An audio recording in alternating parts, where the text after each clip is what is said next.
صلى الله عليك يا أبا عبد الله. صلى الله عليك يا أبا عبد الله. صلى الله عليك يا أبا عبد الله. وعلى الله قاتليك. أعوذ بالله السميع العليم من الشيطان الرجيم. بسم الله الرحمن الرحيم.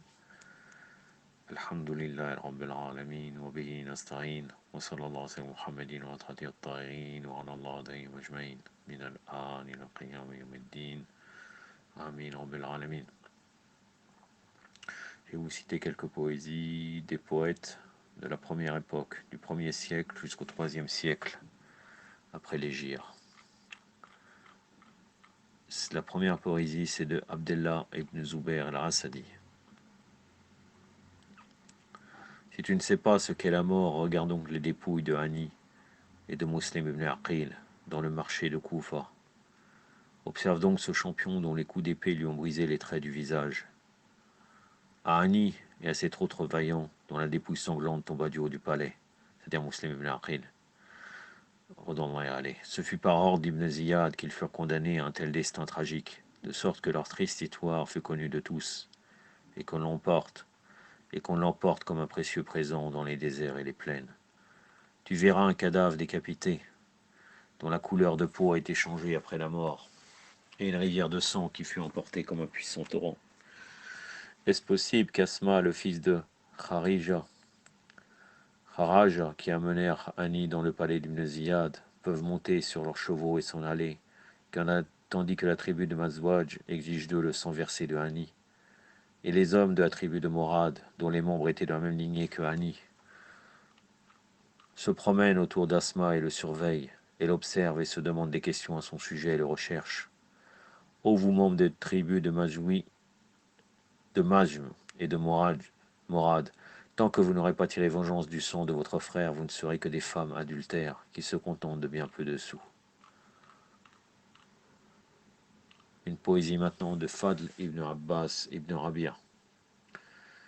À chaque fois qu'un événement arriva sur la terre, on nous emprisonna ou exila et on nous tua, sans que nous ayons commis aucun crime. Que le bon Dieu annihile la nation qui nous annihila. Dans la région de Taf, on tua Hossein et la progéniture de Badi Hachem. Où sont Ham et Bashr et tous ceux qui furent tués avec eux? Retournez-vous, Ani et tous ceux qui furent tués et massacrés par vous. Même si vous nous les retournez à nous, nous ne nous joindrons pas à vous et nous n'avons que faire de vous.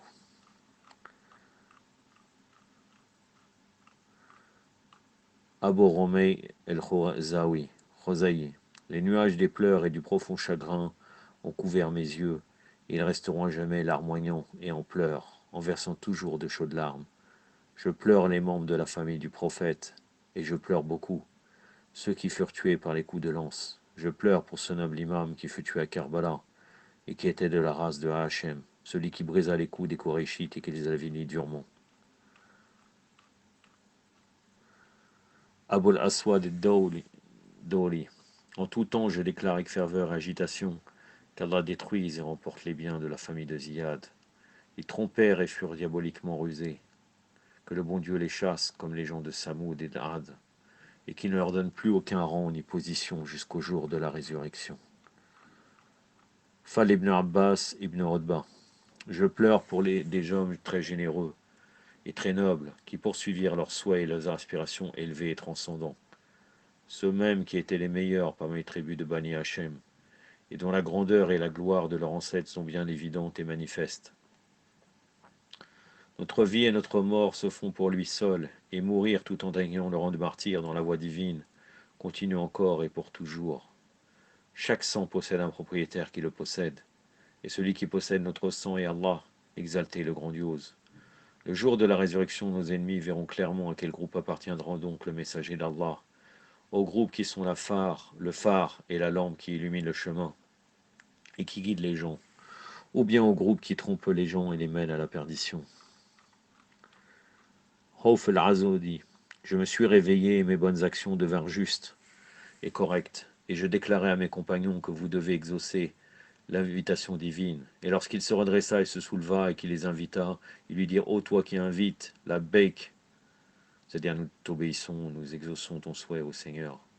Écoutez, obéissez donc à la voix de celui qui vous invite dans la voie de Hossein. dont l'illustre père et le vénérable grand-père étaient les meilleures créatures pour la religion. Comme j'aurais voulu me battre contre ses ennemis rancuniers, si j'avais entendu son appel, et je me serais forcé grandement, et tant que je l'aurais pu, et j'aurais pu le défendre et me serais combattu de toutes mes forces avec mon épée dans sa voie. Soleiman ibn Ratta. Je passais devant les demeures de la sainte famille de Mohammed sallallahu alayhi wa alayhi, et ne vis aucune maison comme les leurs, car un jour elles étaient pleines de vie et habitées joyeusement, tandis qu'aujourd'hui elles sont vides et effroyables. Ne voyez donc pas que le soleil, à cause du meurtre de Hossein, est malade, et que le monde entier tremble par son témoignage. Ils étaient l'espoir des gens, et devinrent ensuite à la cause du chagrin et de la calamité des gens. En vérité, cette calamité était bien grande et pesante. Il est bien étrange que les destitués de la tribu de Qais nous demandent des choses et m'ont dit, et que de notre côté nous leur accordons des bienfaits, mais que dans la tournure du destin ils nous tuent par contre. Et dans la tribu de Rani, il y a une goutte de notre sang, et un jour nous en tirerons vengeance. Que le bon Dieu n'éloigne point de sa grâce ces maisons et ces habitants-là, même si à l'heure actuelle ces demeures sont vides d'habitants malgré mon profond souhait. Le martyr de ce grand et glorieux enfant de la famille de Hachem dans la région de Taf courba le cou des musulmans et les avilit, les rendit humiliés et abjects. Sofiane ibn Mus'ab Abdi Koufi. La grande calamité qui survint à la sainte famille du prophète sallallahu alayhi wa alayhi fit trembler tout mon corps. En effet, ces catastrophes sont bien tragiques et grandes. Mes yeux versèrent des larmes lorsque je me trouvais près de l'Euphrate et que je vis ces dépouilles sanglantes. Je pleurais tristement pour l'illustre famille du prophète. De grands hommes qui étaient purissimes et sacro-saints furent tués près de l'Euphrate, des hommes illustres qui ont toujours notre respect et notre révérence. Que de femmes purissimes et indépendantes, que d'orphelins devinrent des errants, et que d'hommes qui reçurent des coups d'épée sur leur personne. Des anges saluèrent la sainte famille du messager d'Allah, sallallahu alayhi wa alayhi, des anges qui sont glorieux et beaux. Ô Fatima, le sort de tes enfants illustres et augustes m'attrista et me chagrina. Et cette peine et tristesse s'enflammèrent dans mon être, et je suis un homme sincère. Et je passe ma vie d'une manière à ne rien savourer et ne ressentir aucun plaisir, de sorte qu'il me semble que toutes les choses licites et plaisantes me sont défendues désormais. Et l'eau douce et délicieuse n'étanche aucunement ma soif, et aucune ombre et aucune nourriture ne me sont plus douces. On me dit de développer une belle patience et de retrouver ma sérénité, mais il n'existe aucune voie pour atteindre cette douce et belle patience. Comment puis-je cultiver la patience en moi après toutes ces calamités qui survinrent à la sainte famille de Mohammed sallallahu alayhi wa alayhi, et tandis que dans mon cœur, il n'y a que de la souffrance et de la douleur. Ô Ali, tu étais l'époux de la chair du prophète, et l'unique gardien de Zahra, et le père de ses enfants nobles et honorables. Des enfants qui font tout dans la voie divine et qui demandent de l'aide à Allah, et qui croient en lui, et qui s'efforcent et qui peinent dans sa voie. Et ils sont de tels guides que même si la nuit obscure et ténébreuse de la perdition étend son ombre au-dessus des têtes des voyageurs de nuit, ils peuvent les guider mieux que toute étoile et tout comète. Dès le jour où je leur offris mon affection, on m'appela Rafidi, et ceci est le meilleur titre honorifique que j'ai jamais reçu dans toute mon existence. Dans la voie d'Allah qui possède deux empyrées, en effet, je me dédie sans cesse et pour toujours aux âmes des augustes enfants de Fatima, dont le sort m'attriste beaucoup. Ces deux enfants dont l'un fut empoisonné par un poison mortel, et dont l'autre gisait dans la poussière tandis que sa sainte joue se reposait sur le sol. Et après lui le pieux ermite, l'imam Sajjad, et après lui Baqir al-Ilm qui s'approcha tellement de son Seigneur. Et Ja'far al-Sadiq et son enfant Moussa, et après eux cet imam bienveillant Reda, et après lui ce pieux diligent et assidu l'imam Jawad, et l'imam Askari, et Mehdi, qui ont en effet leur qaim, Allahumma salli, et qui possède le commandement et qui est vêtu de l'habit blanc et propre de la guidée. Celui qui remplira la terre qui est pleine d'oppression et d'injustice, de justice et d'équité, qui renversera et abattra les égarés et les malveillants. Ô Ali, pour l'amour que je te porte, je brisai et abattis un groupe de tes ennemis insolents avec mes propos et ma pensée qui étaient prononcés graduellement, et ce jusqu'à ce que mes pensées, à l'aide de ma poésie qui apparaissent telle une épée tranchante, marquassent au fer rouge leur front avili. La progéniture de Mohammed el-Nabi, sallallahu alayhi wa alayhi, sont tous des érudits et des savants, et ils portent des titres honorifiques. Ils sont ceux qui illuminent le cœur des hommes aveugles et qui viennent à l'aide des nécessiteux. Ils sont les hommes sincères et honnêtes qui initient les bonnes actions. Et leur seigneurie et leur protection sont obligatoires pour nous dans le Saint-Coran et par le Dieu miséricordieux. Ce sont des droits chemins, et un groupe d'hommes retrouve le salut de par sa grâce, de leur présence, tandis qu'un autre groupe dévie du droit chemin et prennent la voie de la perdition. Ô mes seigneurs et maîtres, ô enfants d'Ali, ô famille de Taha, et membres de la sainte famille du messager d'Allah, qui pourrait en vérité égaliser ou se comparer avec vous? Car vous êtes en effet les vrais serviteurs d'Allah sur la terre. C'est vous, ces étoiles dans la guidée, dont Allah fait guider ceux qui marchent dans cette voie, de par la grâce de leur bonne guidée.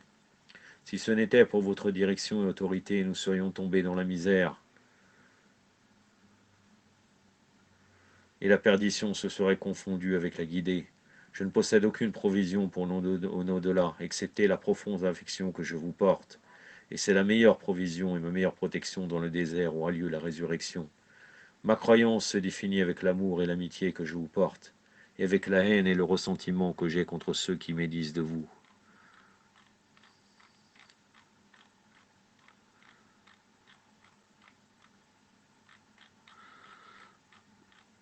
Je regarde car je ne sais pas si je vais continuer. Je vais m'arrêter ici, Inch'Allah. Oui. يكتفي بهذا القدر وصلى الله وسلم على محمد وعلى آله وصحبه والسلام عليكم